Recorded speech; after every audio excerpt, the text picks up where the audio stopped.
With this beautiful image of Banff, Canada, I would like to welcome everybody to this talk on design and optimization of quantum electronic circuits.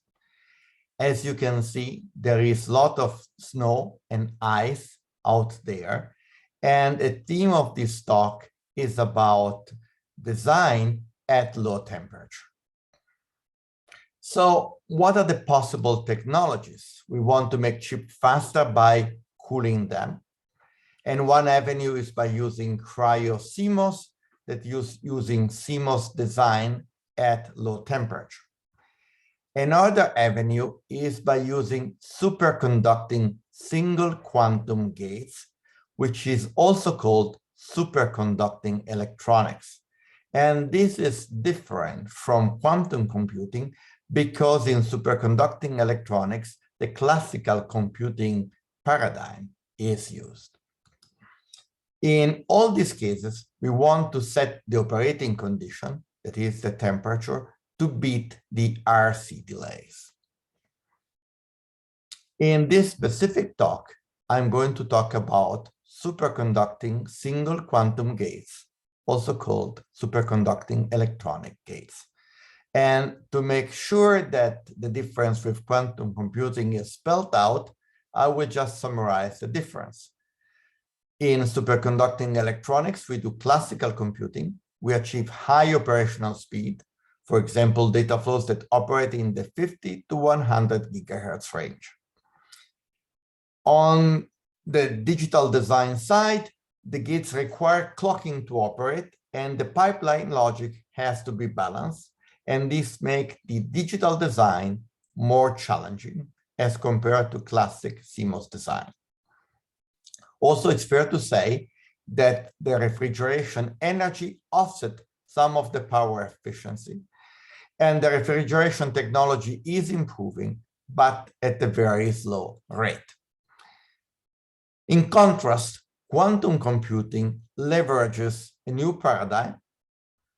That is, it exploits superposition and entanglement, and it achieves algorithms that has lower complexity as compared to classical computing.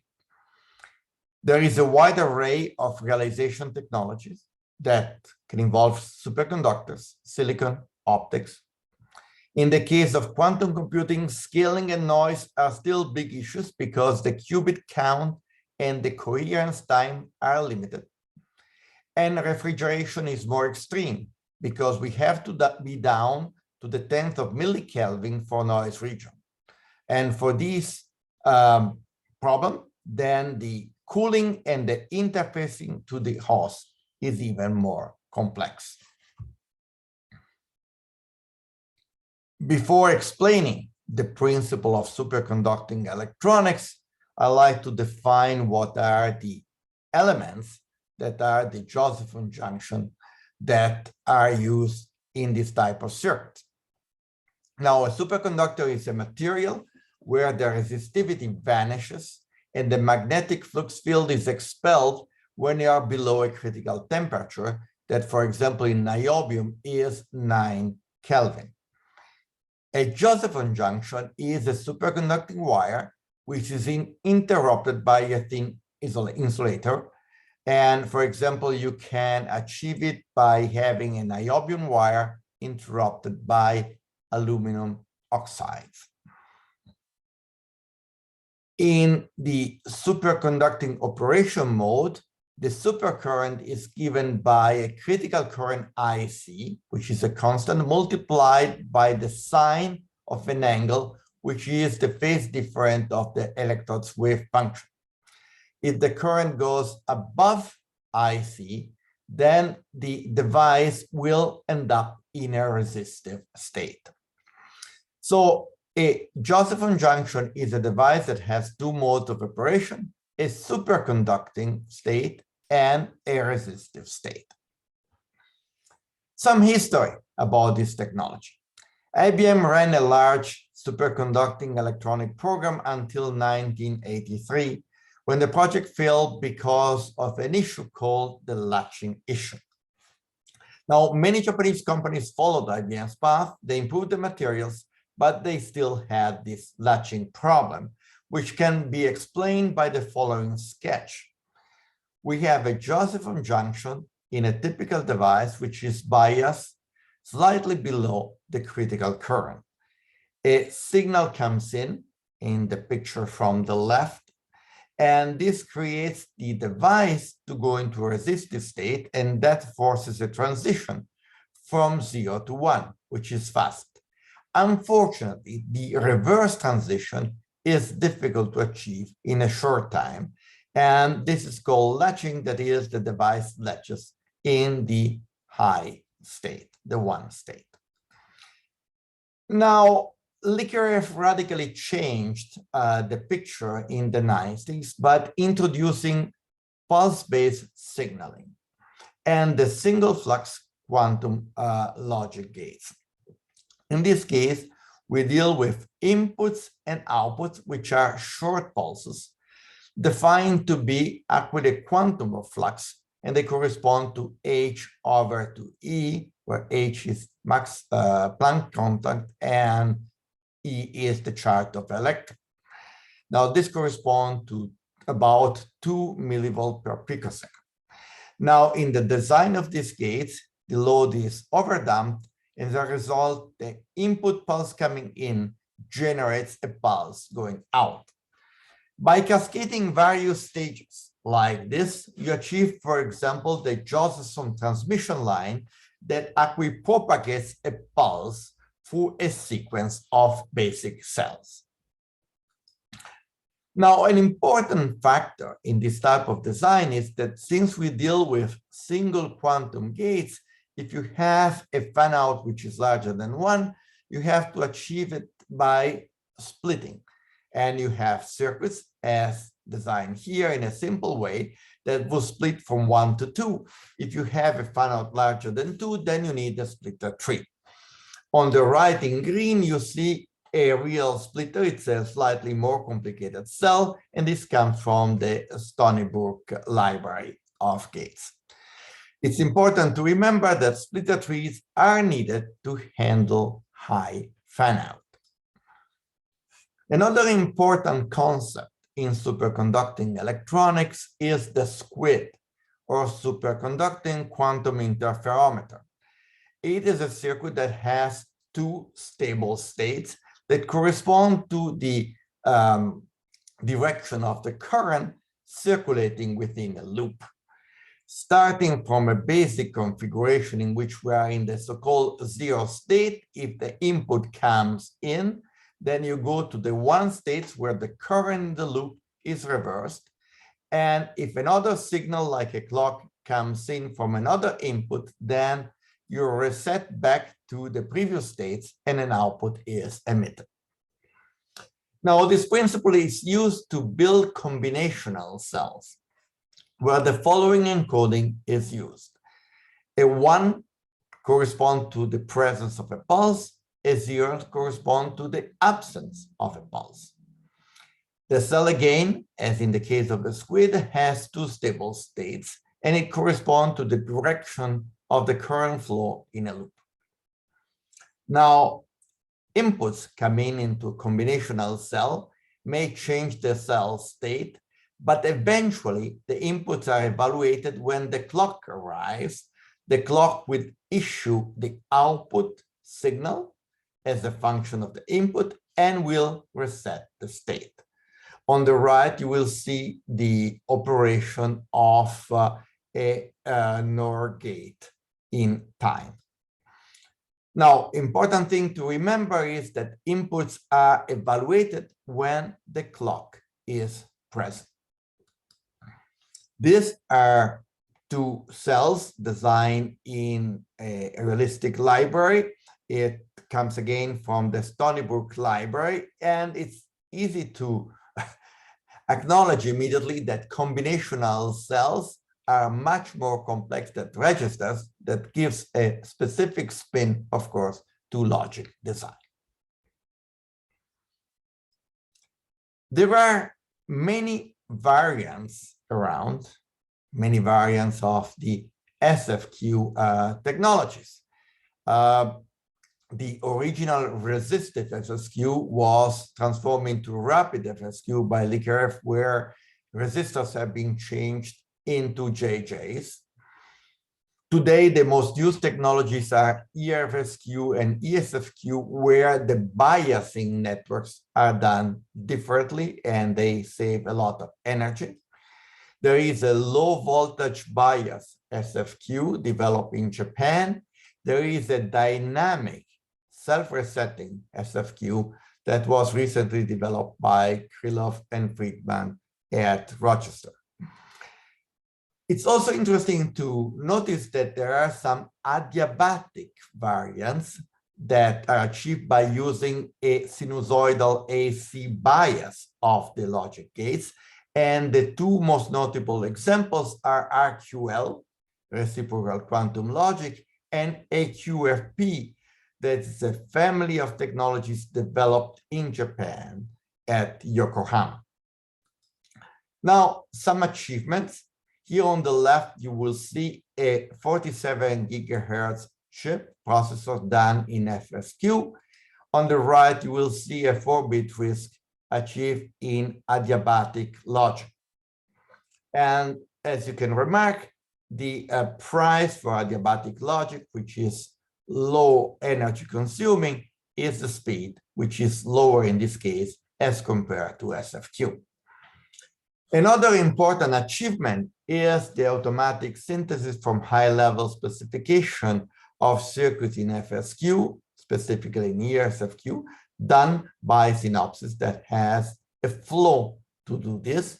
And the example here is an AMD 2901 microcontroller, fully synthesized. Some ballpark numbers here. SFQ circuits run at 50 gigahertz. If you use adiabatic logic, they run at 5 gigahertz. These again are approximate numbers. Now, circuits with more than 100,000 JJs have been realized. Roughly, in practice, energy consumption can be 2 orders of magnitude less as compared to CMOS. And again, the efficiency of cooling mechanisms is low. Now, some more precise numbers here comparing various technologies from CMOS to the various variation of SFQ to AQFP. And I would like you to focus on the right column that shows the energy delay product. And you can see that actually it's much lower as compared to CMOS in the case of SFQ, even much lower in the case of AQFP, adiabatic technology. I would like to explain more about AQFP, which stands for adiabatic quantum flux parameter. Parameter is a concept in the circuits introduced by Eiichi Goto in the 50s. Now here we have a sketch of a buffer. The input is a current coming from the top. The direction of the current in the loops actually encodes the 1 or the 0. And there are 2 loops, as you can see in the picture, and either one is conducting.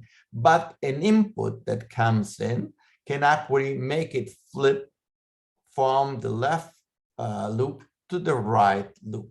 So, and this is done when the clock is present, and the transition will be gradual, and it's done actually in an adiabatic way. The bottom inductors are a transformer that creates an output pulse that will follow the input pulse in the case of the buffer as displayed here. So the basic circuit in AQFP is the buffer where the output would follow the input. This circuit can be transformed into an inverter by just flipping the polarities of the transformer that you have at the bottom. By combining several of these buffers, a node number of buffers, you can achieve a majority gate. And you can achieve more than that because you can combine buffer or inverting buffer, so you can achieve the logic gates that are NPN equivalent to a majority gate. Also, we can achieve N2 and OR2 gates by creating a buffer that gives a constant value. This is summarized in this sketch. Here you have 3 buffers connected by an inductive circuit that generates the majority of signals A, B, C. Here there's a majority with an inverted input, which would be B. Here you will see an AND gate where the central buffer is replaced by a buffer that gives the equivalent of a 0 value. Remember, we are dealing with pulses here. You cannot just achieve a 0 by making a connection to ground. Logic design principles for achieving superconducting electronics. First, balancing. When considering a logic network graph, all the paths from input to any node need to have the same length to synchronize the computation. Fan out. All multiple fan out points need signal splitting through splitters or splitter trees. And logic optimization. Majority logic optimization has shown to be good, extremely strong for many circuits, but this is especially the case when majority is the native abstraction, as in the case of a QFP. Now, some recent results in EDA. If you have an SFQ circuit, you can do the design by doing the balancing first, which is the insertion of delays, followed by the splitter insertion. This was work done at USC by Katam and Pedram. You can actually do better than that by using a dynamic programming approach. This can be done by taking a bottom-up approach in which you find the local best solution that would minimize the cost of the children nodes in a tree plus the cost of the inverted buffer. This actually would give optimum solution for tree topologies and approximate solution for DAGs. This was work done by, again, Pasandi and Pedram at USC. The problem becomes more complex if you are in adiabatic logic because you have the buffers that, the splitters that are clocked. And as a result, the insertion of a splitter unbalances the circuit and the circuit has to be balanced. So balancing and splitting have to be handled at the same time. And this is exemplified by this circuit where the central splitter, the insertion of this splitter to drive the final majority gate and the output requires also the insertion of the green buffer that lie below the splitter itself. A recent approach done by Kai and co-worker has been achieved by using virtual splitters and the composition of the splitters according to required arrival time at output, and then mapping these to real splitters and adding buffers to balance the circuit. Now, this is not the end of the story. There is a novel approach, a novel algorithm that will be presented at DAC 2002. So I use this for giving you a motivation to attend the conference.